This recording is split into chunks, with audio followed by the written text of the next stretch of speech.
Hi, today I want to share with you some changes to the way districts will report SPP Indicator 12 data to the Kentucky Department of Education. Part C of IDEA, also known as the Program for Infants and Toddlers with Disabilities, is a federal grant program that assists states in operating a comprehensive early intervention service for children ages birth through age 2 years and their families. Part B of IDEA, also known as Assistance for Education of All Children with Disabilities, is a federal grant program that assists states in providing special education and related services to children with disabilities ages 3 through 21 years. As you know, SPP Indicator 12 is a compliance indicator that relates to early childhood transition. It measures the percentage of children referred by Part C prior to age 3 who are eligible for Part B and who have an individual education program, an IEP, developed and implemented by their third birthdays. Previously, KDE was collecting this data from districts via a Google form. New this year, and much like how districts report SPP indicators 11 and 13 data, districts will complete a spreadsheet. Let me show you what the Excel sheet your district will receive looks like.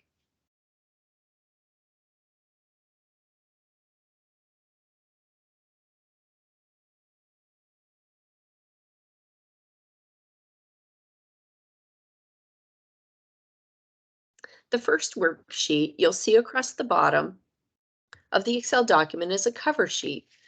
From the drop-down menus, you're going to select your district and enter your district number. This information will populate to all the indicator surveys. There's just one cover sheet for SPP indicators 11, 12, and 13.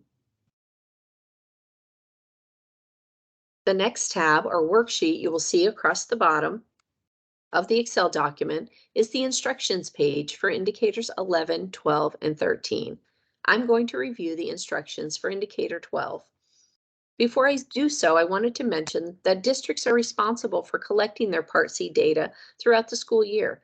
This data may come to the district from a variety of sources to include the quarterly report KDE sends districts from the Kentucky Early Intervention System known as First Steps. However, the list districts receive from KDE may not be all-inclusive, as families are not required to grant permission that their child's name be shared with KDE. Districts should maintain regular contact with their First Steps point of contact to ensure the data they have is accurate. Districts should also be aware of and include in their reporting children who may qualify through the Part B state-funded preschool program.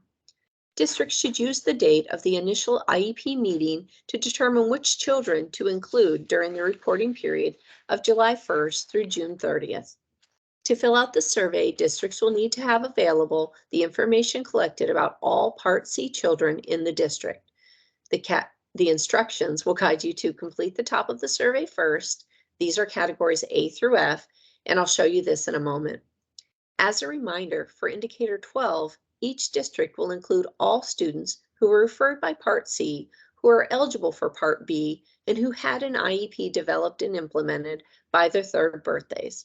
This is a little different than indicator 11, but OSEP requires an account for all children transitioning from Part C to Part B. Completion of these questions will result in an indicator score, and this score will populate as you enter values into categories A through F and is for KDE use. Let me take a minute to point out for category F, only students who were determined eligible for compensatory education by First Steps will be represented here. For most districts, the category F value will be 0. After you have input the numbers of your Part C students at the top of the spreadsheet, you will move to the bottom.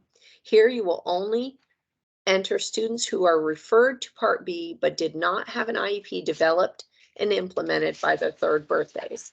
As you move from left to right, completing the spreadsheet, please include any reasons for the timeline exceeding beyond the child's third birthday.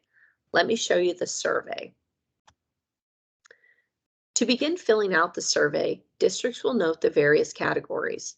In category A, you will include all children who have been served in Part C and referred to Part B for Part B eligibility determinations. In category B, you will include children referred and determined to be not eligible and whose eligibility was determined prior to their third birthdays. Category C will include those children found eligible who have an IEP developed and implemented by their third birthdays. Category D include those children for whom parent refusal to provide consent caused delays in evaluation or initial services, or to whom particular exemptions apply. The legal citation is listed here for your convenience. Category E will include children determined to be eligible for early intervention services under Part C less than 90 days before their third birthdays. And finally, Category F will reflect those children whose parents chose to continue early intervention services beyond the child's third birthday. As a reminder, include here only students who were determined eligible for compensatory education by first steps. Again, the numbers you enter under categories A through F will populate into an indicator score. You'll see that here. Looking to the bottom of the survey, the instructions will guide you to account for children who were referred to Part B but did not have an IEP developed and implemented by their third birthdays. As you move across to the right of the form, you will see the survey includes 4 reasons for exceeding the timeline for indicator 12. If extensions were necessary but not reflected in the exceptions listed, please indicate your district's need to extend beyond the third birthday in the other category. Try to be as concise as possible. And finally, as part of the data collection efforts for indicator 12, districts are encouraged to consider adding first step student numbers to the special education area of the Infinite Campus enrollment form.